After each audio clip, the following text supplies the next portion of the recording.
है 18 साल की मेघना की, जो अपने मम्मी पापा के साथ शिमला से थोड़ी दूर एक छोटे से गांव में रहती थी। उसकी जिंदगी में सब नॉर्मल चल रहा था, पर एक शाम वो अपनी बेस्ट फ्रेंड के साथ नदी के पास खेल रही थी। पर नदी में अचानक ही एक लहर ऐसी आई कि वो उसकी दोस्त को अपने साथ बहा ले गई। मेघना उसे बचा नहीं पाई।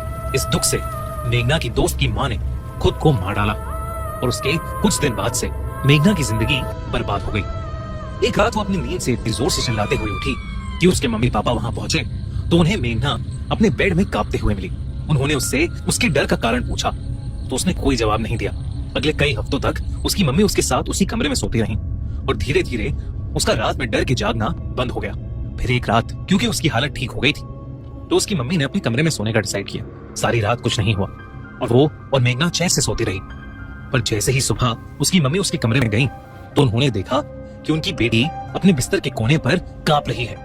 कई देर तक उससे उसकी हालत की वजह पूछने के बाद मेघना ने अपनी मम्मी को बताया कि उसे सपने में उसकी दोस्त की मरी हुई मां दिखी, जो उसके कमरे के एक अंधेरे कोने में खड़े उसे यही कह रही थी कि वो एक रात आएगी और मेघना को अपने साथ ले जाएगी। ये कहने के बाद वो औरत उसकी खिड़की से बाहर कूद गई। जब डर से मेघना का सपना टूटा और उसकी आंख खुली तो उसके कमरे के अंदर बंद खिड़की उसे खुली हुई मिली। उसे पहले भी उसकी दोस्त की मां का सपना आता था, पर ये ले जाने वाली बात पहली बार हुई थी। उसके पेरेंट्स ने उसका डर भगाने के लिए उसे कई डॉक्टर्स को दिखाया, पर सबने कहा कि उसे कुछ नहीं हुआ है। उसे बस उसकी दोस्त और उसकी मां की डेथ का बहुत गहरा सदमा लगा है और अगर उसका हवा पानी बदल देंगे तो वो शायद ठीक हो जाएगी। उसके पापा ने डिसाइड किया कि वो उसका शिमला के वुमेन्स कॉलेज में एडमिशन करा देंगे। पर जिस दिन उन्होंने ये बोला उस रात मेघना को फिर अपनी दोस्त की मां का सपना आया, जिसने उससे कहा कि वो एक रात आकर उसे चुड़ैल बावड़ी से हमेशा हमेशा के लिए ले जाएगी। चुड़ैल बावड़ी उसके कॉलेज के पास ही था। जब उसने ये बात अपने मम्मी पापा को बताई तो उसके पापा ने ये समझ लिया कि वो उस कॉलेज में ना जाने का बहाना बना रही है और उन्होंने उसकी बात ना मानते हुए उसे उस कॉलेज में भर्ती करवा दिया, जहाँ वो हॉस्टल में रहने लगे। घर में उसकी मम्मी उसका डर दूर करने में उसकी थोड़ी मदद कर देती थी, लेकिन कॉलेज और गर्ल्स हॉस्टल के सारे बच्चे मेघना का मजाक उड़ाते थे। पूरे कॉलेज में ये बात फैल गई थी कि वो लड़की पागल है, क्योंकि वो रात के बीच में उठकर चिल्लाने लगती थी और कई बार डर के मारे अपने बिस्तर के अंदर घंटों तक रजाई डालकर छुपकर बस सोती रहती थी। उसके ऐसे बिहेवियर के कारण एक दिन कॉलेज के प्रोफेसर्स और डॉक्टर्स ने साथ मिलकर उससे बात करने की कोशिश की, पर वो एकदम से उनसे बात करते करते रोने लगी और उन्हें बताने लगी कि उसकी दोस्त की माँ उसके हॉस्टल में रोज रात को आती है और उसको चुड़ैल बावड़ी की ओर आने को बोलती है। मेघना ने यह भी बताया कि उसकी दोस्त की माँ अभी भी उसको दिख रही है और वो उन सब डॉक्टर्स के पीछे बैठी उसे घूर रही है। मेघना ने बताया कि वो कह रही है कि वो आज मेघना को चुड़ैल बावड़ी से ले जाएगी। ये सुनते ही जब वो सब डरते हुए पीछे मुड़े तो उन्होंने देखा कि वहां कोई नहीं था।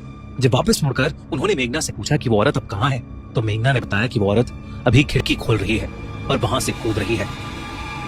सबको उसकी बातें बहुत अजीब लग रही थी, लेकिन तभी अचानक उस कमरे की बंद खिड़की अपने आप खुल गई और एकदम शांत हवा में जोरों से हिलने लगी। इस इंसिडेंट के बाद सारे प्रोफेसर्स डरे हुए थे, पर कॉलेज की एक फीमेल डॉक्टर जो अभी भी इन चीजों को महज एक इत्तेफाक समझ रही थी, उसने मेघना को उस रात अपने कमरे में अपने साथ सुलाने का डिसाइड किया। पर उसे उस वक्त नहीं पता था कि उसके बाद जो मेघना के साथ होने वाला है वैसा कुछ उसने अपनी जिंदगी में कभी नहीं देखा होगा। मेघना को अपने बिस्तर पर सुलाने के बाद जब वो डॉक्टर नीचे बिछे हुए गद्दे पर सोने के लिए लेटी, तब उसने देखा कि मेघना एकदम आराम से सोई हुई है। उस डॉक्टर की बस आंख लगी ही थी जब उसे कांच के टूटने की आवाज आई। जब उसने आंखें खोली तो जो उसने देखा वो देखकर उसके होश उड़ गए, क्योंकि मेघना अपने बिस्तर में नहीं थी, खिड़की का कांच टूटा हुआ था। जब वो खिड़की के पास गई तो उसने देखा कि मेघना घायल हालत में भी उस लंबे गेट पर चढ़कर उसे पार करके कॉलेज से लगे हुए जंगल में भाग गई। कॉलेज के गार्ड्स ने और पुलिस ने पूरा जंगल ढूंढा पर वो कहीं नहीं मिल रही थी। फिर सबको याद आया कि मेघना चुड़ैल बावड़ी की बात करती रहती थी और सब जल्दी से वहां पहुंचे, पर जो उन्होंने वहां देखा वो देखकर उनके रोंगटे खड़े हो गए, क्योंकि मेघना उनके सामने चुड़ैल बावड़ी के कुएं के अंदर कूद गई। उन्होंने भागकर उसे बचाने की कोशिश भी की, लेकिन कुएं के अंदर से किसी औरत की बहुत ही अजीब सी डरावनी आवाजें आ रही थी। जब एक गार्ड ने उस बावड़ी के अंदर झांका तो उसने देखा कि वहां कई मुर्दा जैसी दिखने वाली औरतें अंदर फ्लोट कर रही हैं और अचानक पानी के अंदर एक औरत की नजर उस गार्ड पर पड़ी और उसने उस गार्ड का गला पकड़ लिया और उसे कुएं के अंदर खींचने लगा। तभी बाकी कॉलेज वालों ने उस गार्ड को किसी तरह वापस खींचा। वो लोग मेघना की बॉडी को उस बावड़ी से कभी नहीं निकाल पाए। सुबह जब पुलिस की टीम ने उस बावड़ी की तलाशी ली तो उन्हें कुछ नहीं मिला। शिमला के उस वुमेन्स कॉलेज के बच्चों और टीचर्स का मानना है कि आज भी मेघना की आत्मा चुड़ैल बावड़ी में कैद है और उसकी आत्मा हर रात उस कॉलेज में आकर भटकती है। रेनोवेशन शुरू होने से पहले डेमी की मां ने सोचा कि घर का सारा पुराना सामान फेंक देना चाहिए और स्टोर रूम साफ करने की जिम्मेदारी आई डेमी पर। जब वो स्टोर रूम साफ कर रही थी तो उसके हाथ लगा उसके खिलौनों का पुराना कार्टन। कार्टन के अंदर सबसे नीचे छुपा हुआ था उस बंदर का खिलौना। जैसे ही उसने उस बंदर को उठाया, एक ठंडा सा झटका उसके हाथों से दिमाग तक पहुंच गया। बंदर का वो खिलौना ठंडा पड़ा था, जैसे किसी ने अभी अभी उसे बर्फ से निकाला हो। डेमी उसे देखकर हैरान थी। उसकी सारी पुरानी यादें वापस आ रही थीं। तभी अचानक उस बंदर के हाथ से झुनझुना बज उठा। सेम के डेमी के हाथ से वो बंदर छूट गया।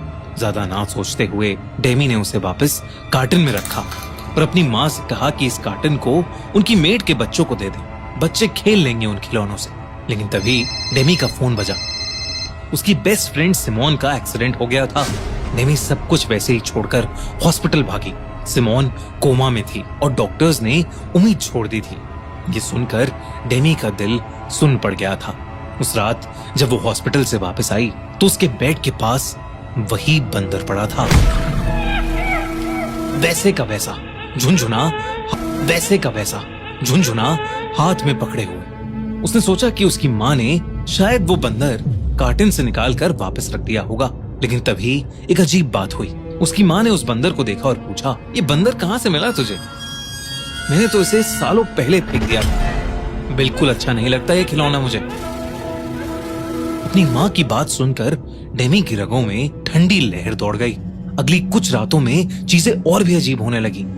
जब भी बंदर का झुनझुना बजता, कोई ना कोई बुरी खबर आती। पहले एक रिश्तेदार का देहांत हो गया, फिर सिमोन इस दुनिया से चली गई। उसने सोचा कि ये कैसा इत्तेफाक है, जब भी झुनझुना बजता मौत आती। डेमी एक पढ़ी लिखी लड़की थी जो अंधविश्वास में बिल्कुल नहीं मानती थी, पर न जाने क्यों डेमी को लगने लगा कि हर मौत की वजह वो बंदर का खिलौना था। डेमी ने हर तरीके से इससे छुटकारा पाने की कोशिश की। उसने बंदर को जलाने की कोशिश की, पर आग नहीं लगी। उसने उसे घर के बाहर फेंक दिया। लेकिन अगले दिन वो फिर से बेड के पास मिला। डेमी को ऐसा लग रहा था कि बंदर किसी बहुत भयानक अनजानी शक्ति से बंधा है। अपनी सारी नाकाम कोशिशों के बाद थक हार कर डेमी ने अपनी माँ को सब बताया। उसकी माँ को वो बंदर हमेशा से अजीब लगता था। वो कई बार उस बंदर को फेंक चुकी थी, पर हर बार वो बंदर डेमी के कमरे में मिलता। डेमी की माँ को लगता था कि डेमी बार बार उसे वापस ले आती थी, पर अब दोनों माँ बेटी को समझ आ गया था कि ये सब सिर्फ एक अजीब इत्तेफाक नहीं है। डेमी और उसकी माँ ने चर्च के एक प्रीस्ट को घर बुलाया और उन्हें सब कुछ बताया। जैसे ही उस प्रीस्ट ने उस बंदर को देखा, उसने चिल्ला के पूछा, ये कहाँ से आया आपके पास? डेमी ने घबराकर उस प्रीस्ट को बताया कि ये उसके पापा लाए थे। और तब उस प्रीस्ट ने बताया कि ये बंदर उसके पापा नहीं लाए थे, बल्कि ये बंदर इस घर से हमेशा से जुड़ा है। और ये बंदर कोई आम खिलौना नहीं है, बल्कि एक ऐसा खिलौना है जो भयानक रूप से श्रापित है और उस पर एक शैतान का वास है।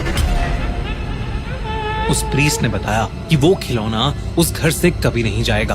बेहतर यही होगा कि डेमी और उसकी माँ इस घर से हमेशा हमेशा के लिए चले जाएं। जब तक उन लोगों पर उस खिलौने का साया है, तब तक उनकी जिंदगियां इसके झुनझुने से जुड़ी हुई हैं। जब जब उसका झुनझुना बजेगा, तब तब किसी की मौत का फरमान लिखा जाएगा।